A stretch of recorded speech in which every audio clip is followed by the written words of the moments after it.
Eu sou baiano, que morei a infância na Paraíba, estudei no Rio de Janeiro, terminei medicina em São Paulo, fiz concurso de saúde pública, eu e minha mulher, que também é médica, fomos trabalhar na periferia por uma opção política e profissional e de luta pela democracia. Desde 17 anos sou socialista, lutei contra a ditadura, depois, juntos com os movimentos populares de São Paulo, participei da fundação do Partido dos Trabalhadores, fui 20 anos da direção do Partido dos Trabalhadores, 20 anos deputado estadual, federal, constituinte, secretário de saúde pelo PT em São Paulo 2 vezes, com a minha querida Erundina, depois com a Marta, depois que saí do PT por divergências com a cúpula do PT, fui para o PV, fui também secretário do Meio Ambiente 2 vezes em São Paulo, já na gestão José Serra, depois na continuidade com o Gilberto Kassab, e hoje sou, se pudesse me definir, sou um socialista libertário, não autoritário, fui da época da ditadura do proletariado, sim, durante muito tempo, mas agora sou um socialista democrático e preocupado com a questão do meio ambiente. Porque em 2010 o PV recebeu uma personalidade que é uma personalidade mundial do meio ambiente. A Marina não é uma personalidade nacional, ela é mundial, pela sua história, uma história linda, né? A própria vida dela é uma legenda, né? Então ela, saindo do PT, que foi um partido que não mostrou sensibilidade para o meio ambiente no governo, que tratou ela muito mal, ela teve que sair do PT, embora fosse também uma das pessoas, como eu, fundadora desse partido.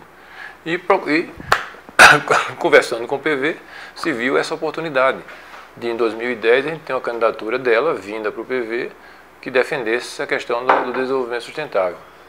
O que aconteceu, Silvio, foi uma espécie de coligação, porque a Marina tem algumas outras ideias na área social, na área de costumes, que não são iguais ao pensamento internacional e nacional do PV. E foi uma coisa fantástica, foi uma campanha linda, eu ajudei na coordenação o tempo todo.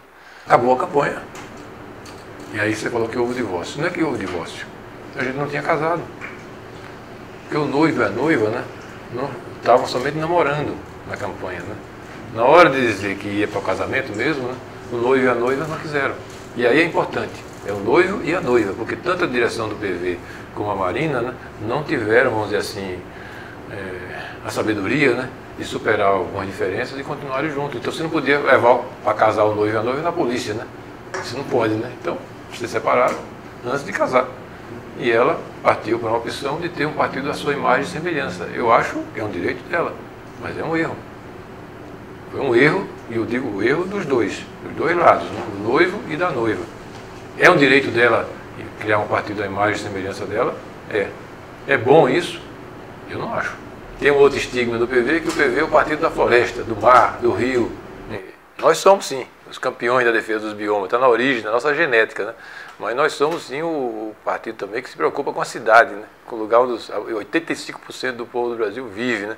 Com a economia, com a reforma tributária, com a reforma previdenciária, com a política internacional. Isso tudo está nesse documento que eu estou deixando aqui com o Silvio, que a gente está divulgando desde março. É a questão da livre orientação sexual. Já avançou no Brasil, já é um país muito mais liberal do que era antigamente, mas continua tendo preconceitos e perseguição contra essas pessoas que querem somente ter a sua livre orientação sexual respeitada. Fica uma discussão incrível, né? Porque se é possível ou não que um rapaz possa ir no cartório e casar com outro rapaz, ou uma moça ir no cartório. O que é que isso vai me atrapalhar na minha vida, né? Eles estão lá cuidando da vida deles, não estão agredindo ninguém, não estão incomodando ninguém. Então, essa é a primeira questão. Nós somos para que as pessoas tenham a sua livre orientação sexual totalmente respeitada e que a legislação seja consequente com isso em todos os aspectos. Casamento é civil, casamento não é religioso. Se eu sou um pastor, se eu sou um padre, na minha igreja, na minha congregação, ele não casa. Mas no cartório, o Estado é laico. 50 anos de bilhões de dólares, alguns chegam a dizer trilhões, jogados numa política policialesca, militar, penitenciária e que fracassou de A a Z. O maior fracasso de política pública internacional é essa da Convenção da Guerra das Drogas de 61. Piorou tudo. Aumentou o poder dos criminosos, que viraram uma corporação riquíssima, com exércitos, que inclusive dominam territórios, inclusive aqui no Brasil, tem territórios que eles não entram, todo o número de usuários. Aumentou a gravidade das drogas, porque cada vez eles inventam uma droga mais poderosa. Alguns países começaram vendo que essa solução não era boa. e propondo uma outra solução mais inteligente para diminuir o sofrimento que as drogas psicoativas causam nos dependentes. Estão propondo políticas mais inteligentes e mais humanas para você reduzir essa força da criminalidade e esse prejuízo à saúde das pessoas. Que é, em síntese, né, um roteiro diferente da Convenção de 61, de você legalizar o acesso às drogas psicoativas, mas regular o acesso cuidadosamente pelo sistema de educação e de saúde do país. A polícia vai ficar liberada para atuar de forma muito mais eficiente em outras áreas que são realmente muito graves da violência e da criminalidade, e nós vamos atacar no coração do poder econômico do crime.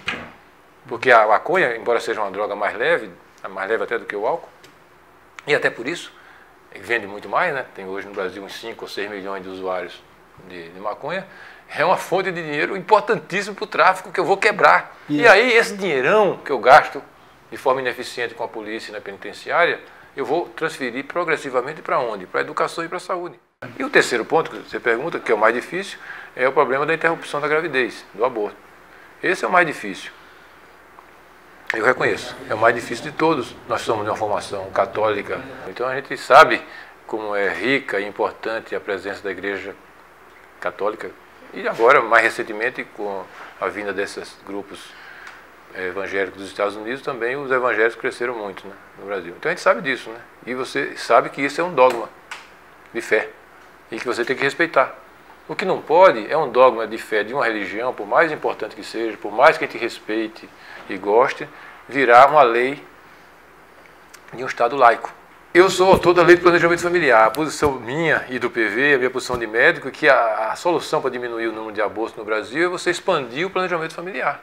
Mais e mais e mais. É você tratar do problema da educação sexual, principalmente no ensino médio, para evitar a epidemia de gravidez precoce. Eu tenho 800 mil mulheres por ano, mais ou menos, o Ministério da Saúde não sabe direito, porque isso é clandestino, que estão fazendo interrupção da gravidez em condições precárias. Por ano. Por ano. E a lei brasileira diz essas 800 mil mulheres que são católicas, que são evangélicas, que são de religião afrodescendentes, são criminosas. Então o que acontece com essas mulheres? Elas, por essa lei que diz que elas são criminosas, elas morrem, eles vão engrossar a estatística de mortalidade materna no Brasil, que ainda é alta. Elas têm sequelas físicas permanentes, porque fazem em condições precárias, infecções e tem problemas físicos, às vezes permanentes, e tem problemas psíquicos. É uma atitude de compaixão você continuar classificando 800 mil, 700 mil, 900 mil mulheres brasileiras que fizeram por algum motivo, e sempre algum motivo muito grave, uma interrupção de gravidez por ano como criminosas? O senhor acha que foi um erro o PT, por exemplo, fazer essas desonerações fiscais, né, que totalmente errado. Isso é um absurdo. Isso é uma coisa inacreditável, como um partido que em algum aspecto é tão moderno, né, não lê que o mundo está sendo ameaçado pelo aquecimento global, que é a maior ameaça que a humanidade já teve que enfrentar. Não é possível que a direção do PT não leia jornal, não assista às conferências da ONU que estão falando isso, né? Você apostar todas as fichas no petróleo e na indústria automobilística como os dois carros-chefes da economia nacional, parece que isso está na genética do PT, né? Basta São Bernardo dar um espirro que corre 3 ministros lá com lencinhos para socorrer. O que é que está havendo com essa queridíssima, com essa preciosidade das indústrias automobilísticas multinacionais aqui? Encontra petróleo, todo mundo se lambuza de petróleo como se fosse uma redenção de petróleo. O petróleo vai salvar o Brasil. O PT realmente, nesse ponto, é um partido realmente do século XX. Petróleo, automóvel, ignorância e não dizer ao povo a gravidade, com a liderança que o PT tem, seria importantíssimo que ele dissesse para o povo a gravidade que é o aquecimento global. O pré-sal, junto com o carvão da China, o carvão da Austrália, e a areia betuminosa do Canadá, esses são os 4 maiores projetos energéticos sujos do mundo. O Brasil agora está junto com a China no carvão, Austrália, carvão, e Canadá nas areias betuminosas. E agora, o nosso pré-sal aqui. Parece que eu ouvi uma autoridade falar, aqui é um tempinho aqui atrás, que a energia solar é energia de boutique. A energia solar daqui a 10 anos, ela vai ser competitiva com qualquer outro tipo de energia para gerar eletricidade e gerar movimento. Daqui a 10 anos, ela vai estar competitiva com todas as outras. E o Brasil, o que é que fez? O Brasil, o mais abençoado por todos de Deus, a energia solar, não fez nada, não pesquisou nada. Vai comprar da China, da Alemanha, dos Estados Unidos. E a Petrobras, coitada, daqui a 10 anos vai continuar sendo uma petroleira. O estado de São Paulo, se você analisar os indicadores, ele está na frente de todos, está bem na frente, está nos 3 primeiros de todos os indicadores de saneamento básico do Brasil. Então, para a gente fazer a crítica, primeiro a gente fazer a justiça, né? Saneamento básico incluindo água, esgoto e lixo, né? Coleta de lixo. Mas realmente, nesse caso, o governo do estadual e a Sabesp, que é uma empresa também importantíssima, talvez uma das maiores do mundo, uma empresa desse tipo, né? Eles falharam na sua previsão.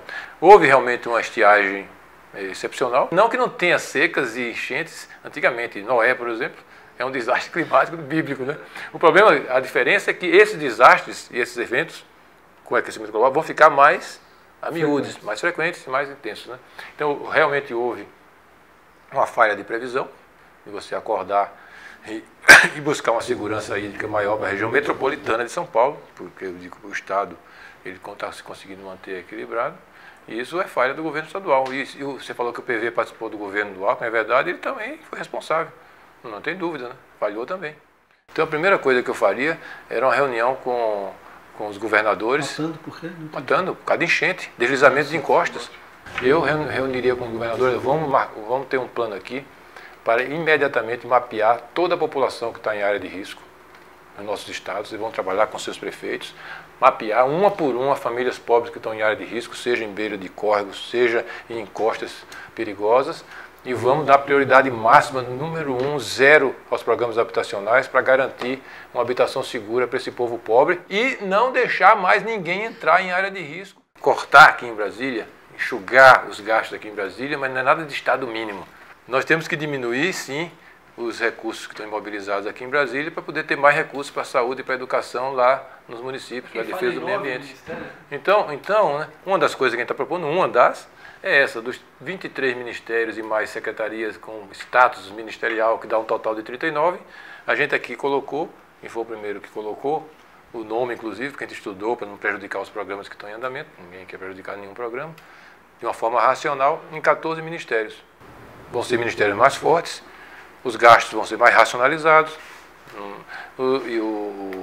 e você vai economizar cada dinheirinho, cada moeda, que a gente economizar com isso para aumentar o gasto com a educação e saúde. Embora a lei permita a doação de empresas, a gente decidiu que não vai receber doação de empresas e vai trabalhar com o fundo partidário, que é um dinheiro público, né, que o nosso partido recebe mensalmente, e com doações de pessoas físicas, que as campanhas têm que ser mais austeras, mais simples e mais baratas para libertar hoje uma escravidão que está existindo em Brasília, é uma coisa em Brasília, em Salvador, em Fortaleza, em São Paulo, que é a escravidão dos parlamentares pelos lobistas que financiaram as suas campanhas.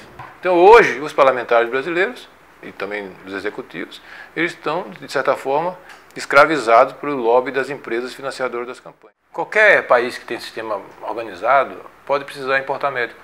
O problema do Brasil, e nesse caso do Mais Médicos, é que a gente teve, da Constituinte para cá, quase 25 anos, quase 30 anos, para que o sistema de formação universitária brasileiro, para que o Ministério da Educação, o Ministério da Saúde, formasse os médicos profissionais que a gente precisa para o Sistema Único de Saúde, e um profissional chave para um sistema de saúde universal como o nosso funcionar, como a Inglaterra, por exemplo, mostra, né, é um médico generalista muito bem formado, uma enfermeira generalista muito bem formada. E eles não fizeram. 80% do povo brasileiro fala mal de saúde e fala da insegurança, da violência e do crime. Então eu fico no governo totalmente rendido, né? Então tiram um coelho da cartola. Importa aí 5 mil, 6 mil médicos de última hora, faz um contrato de emergência e manda. Então é uma importação de última hora, é uma coisa eleitoreira. É claro, né? Se eu não tenho um médico lá em Brejo do Cruz, no sertão da Paraíba, e coloco o médico, é claro que eu vou ter um retorno eleitoral e aí vou ter um benefício imediato para a população trabalhar sem médico, né? Mas é uma coisa insustentável. Isso não vai resolver o problema. Eu quero agradecer a vocês essa oportunidade de conversar sobre essas ideias, porque é isso que eu só peço isso ao cidadão e à cidadã do Brasil, né, que dê uma oportunidade de você conhecer as nossas ideias. A única força que o PV tem, um partido de vanguarda, um partido revolucionário, embora democrático, são as suas ideias, né? Então, se vocês tiverem a paciência e derem essa chance de conversar conosco nesse período, vai ser muito bom. E depois, também, depois das eleições, continue conversando conosco, né, porque o mundo nem começa nem acaba numa eleição.